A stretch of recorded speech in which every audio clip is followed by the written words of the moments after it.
ప్రతి నెల పెన్షన్ల పంపిణీ చంద్రబాబు నాయుడు గారు పబ్లిక్ మీటింగులు పెట్టి ప్రతి నెల పచ్చి అబద్ధాలు చెప్తూ ప్రతి మీటింగుకు ఒక 25,000 పెన్షన్లు కట్ చేస్తున్నారు.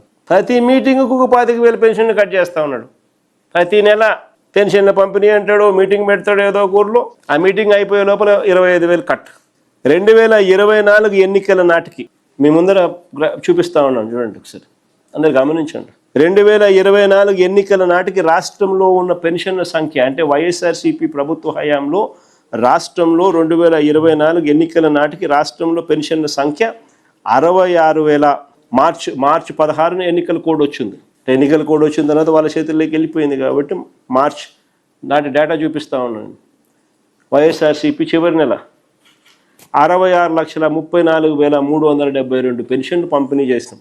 నిన్న చంద్రబాబు నాయుడు ఫిబ్రవరిలో ఇచ్చిన నెంబర్ ఇది. ఈ నెల చంద్రబాబు నాయుడు గారు ఇచ్చిన నెంబర్ ఇది 60,96,108. అంటే ఏకంగా 5,38,634 పెన్షన్లు కత్తిరించినట్టు ఇప్పటికి. ఇది నిజంగా ఇంకా ఆశ్చర్యకరించే విషయం ఇంకోటి చెప్తాను. ఈ ఫిబ్రవరి నెలలో ఇచ్చిన ఈ 60,96,108 పెన్షన్లు ఏదైతే ఇచ్చినాడు ఫిబ్రవరి నెలలో, దీనికి ఇచ్చిన సొమ్ము 2,632 కోట్లు.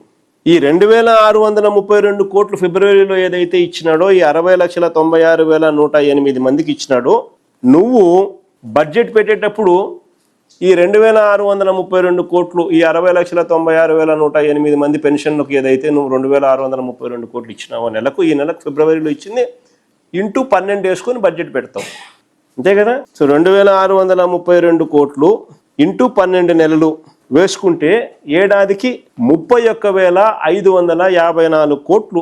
31,554 కోట్లు నీ బడ్జెట్లో కనపడాలి కదా, బడ్జెట్ డాక్యుమెంట్లో పెన్షన్ల కోసం అని చెప్పి. బడ్జెట్ డాక్యుమెంట్, ఈ సంవత్సరానికి సంబంధించిన బడ్జెట్ డాక్యుమెంట్లో పెన్షన్ల పంపిణీకి ఎంత పెట్టాడో తెలుసా? 27,719 కోట్లు. అంటే ఆ 27,719 కోట్లు ఇదే లెక్కన ఎన్ని పెన్షన్లకు వర్తిస్తుంది అని చూస్తే అది తగ్గి 53,50,115 పెన్షన్లకు వర్తిస్తుంది.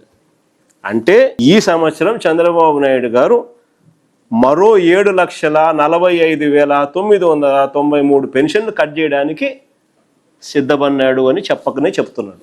బడ్జెట్ డాక్యుమెంట్ అండి ఇది.